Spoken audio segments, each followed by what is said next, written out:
Hi there, it's Carl Irwin, Common Magician, and I've got something interesting to show you. As usual, I've got a deck of cards here. It can be shuffled by the spectator. Doesn't really matter in this case for what we're doing.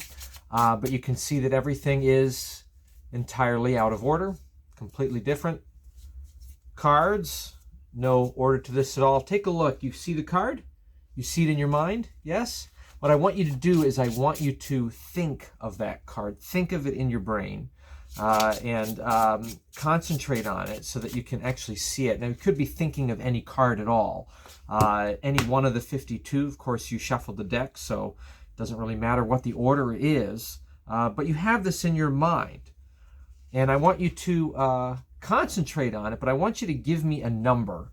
Name any number at all. 15? 15? So what we're going to do is we're going to count 15 cards real quick. So we've got 1, 2, 3, 4, 5, 6, 7, 8, 9, 10, 11, 12, 13, 14, 15 cards.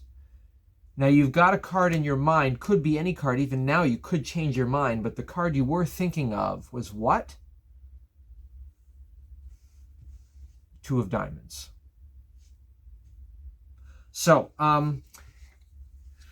this is one of those forces in Animan that gets some flack. There was actually a magician, very, very well-known magician. I don't want to name him. If you know about this, you'll know about it. But a very well-known magician, sleight of hand magician, someone who does a lot of card cheating kinds of demonstrations. Put out in any card at any number quite a while ago, and the way it was sold, it was this conundrum that magicians often deal with when they're putting out a product. Do you show a demonstration of it or not? Do you show a demonstration of it, or do you rely on the description?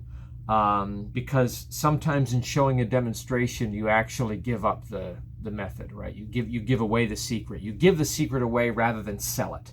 And of course, the goal is to sell the secret in most cases. So he put out this any card at any number. It was kind of billed as a perfect scenario for any card at any number that anybody could do, could be done anytime, anywhere with any deck. And it was essentially fair. It didn't look like there was any strange handling going on. A card was named or thought of or whatever, and then a number was named or thought of or whatever, and then the card was found at that number, and that's it. And it was anytime, anywhere kind of approach. That was put out just by description only, and then people just griped and complained when they found out what it was. Not only that, I seem to recall that someone else did another effect that used the same principle, and I seem to remember, I'd have to look this up and find the exchange. It happened so long ago, I'm not sure I could even find it. But there was actually a complaint made by the originator of the Akan effect, saying that someone stole their idea. And of course, the banter went back and forth, and the response was, hey, you didn't invent this. You didn't invent this reverse count concept. This is a reverse count principle used to force a selection or force a value, an identity on a spectator. Now, this is interesting because when you're dealing with card at any number, that kind of thing, I mentioned a long time ago on a video I did on this channel that any card, any number really is a force. It's really a card force when you get down to it. And a couple of people, a few different people, just absolutely flamed me for saying that. You know, they said, well, it's, you know, you need to go back to school. You don't understand what this is. You need to do some research because any card, any number is not a force. Well, it is, right? Any kind of revelation that is predetermined, the revelation of something that has already been determined by the performer ahead of time, that's a force. Anytime that happens, right? Anytime there's a revelation where the outcome is something that was already known or already identified or controlled by the performer, that is a force. And that's how forces can be used. That's why something like 202 methods of forcing can be so powerful and useful to a magician, because it doesn't necessarily have to be used to force a selection, right? Such that a spectator feels like they're making a free selection, but it's actually forced on them. You can also use the force as a revelation.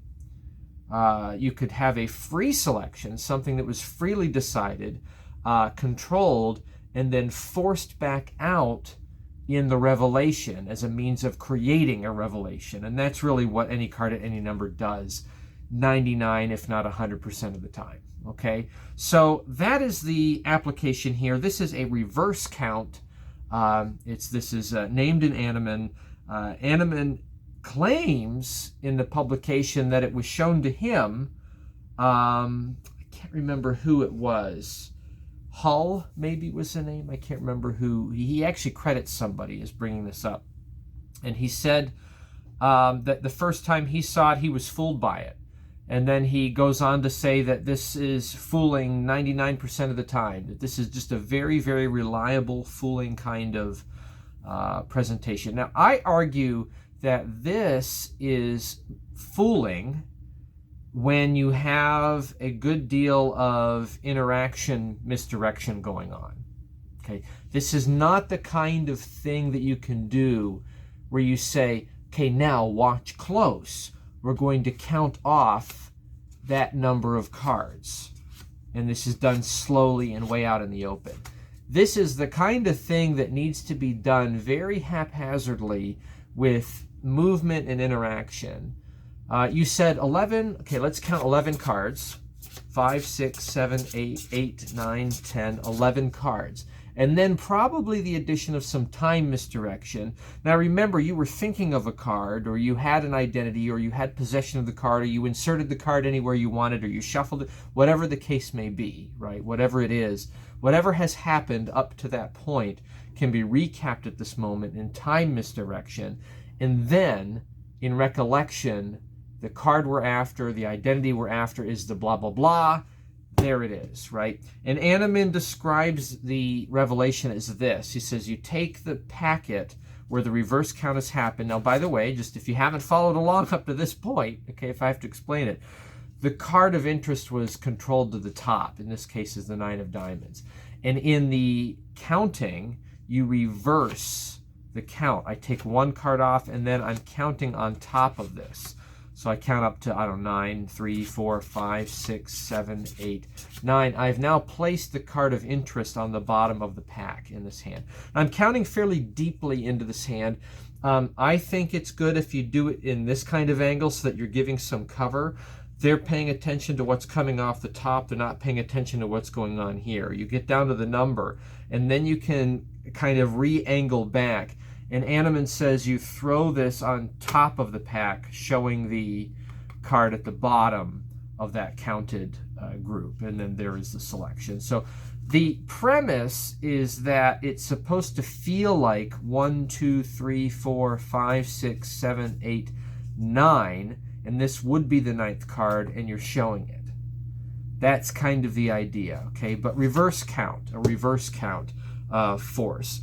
Unorthodox, not used very much, probably has more power than we give it credit for, used in the right circumstances. You know, this was, again, marketed as an original kind of idea, but there it is in Annemann. It's a very, very, very old concept for forcing. Now, personally, I think it's better to do kind of the cheap version or rendition of the underspread call in place of this. So here is how I do this exact kind of force. It's really the same force, but this is my application of it. So you have a card is identified using our free. This is the a force that we talked about on the very first episode, right? Where we're just giving them the card. It looks like it's a classic force in the sense that they would select a card, but if they shuffled, right, you can really just give them the card you want. And we're showing them the card, okay? We show the card to one person, probably off-angled everybody else after showing some other cards. You see a card, you see it in your mind, you're thinking of the card. And what we do right here is, I think the easiest thing is to just set this on top and then immediately shuffle. We're going to shuffle this card to the bottom. So we thumb it off, control it to the bottom, and then you have an option. You can either run it back to the top. Sometimes that's a little tricky to get down to one card. It might be better after you've run it to the bottom, to just turn the pack over and then run it back to the top. So now we've controlled it to the top. If you want to, and you have a table, you can do a false cut and then say, now what I need you to do is name any number. You name any number, they say 14. And then I think this is the better application of the same kind of idea. Reverse count the first card, but then underspread cull it into position for the remainder in the count. Okay, so it looks like this. You're going to spread off 1, you say 1, and then 2, and then 3, 4, 5, 6, 7, 8, 9. So I'm putting distance in here, but I'm sliding these in underneath, but over top of my culled card. You see this? So this is an underspread cull that is accomplished by taking the top card off and placing it underneath.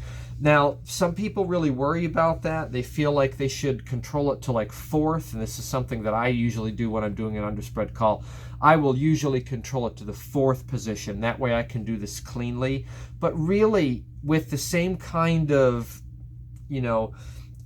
action misdirection, you really can quite easily get by taking the top card off to the bottom and then spreading on top of it as you count.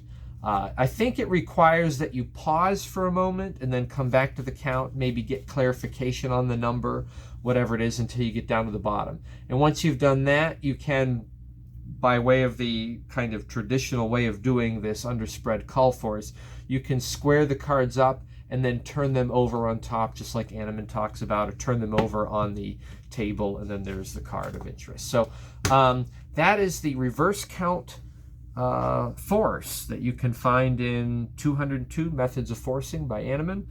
Classic old concept, and a variation using the underspread cull to accomplish the same kind of thing, a little bit, with a little less risk, a little bit more cleanly. So there you have it. Good luck with that. Happy magicking.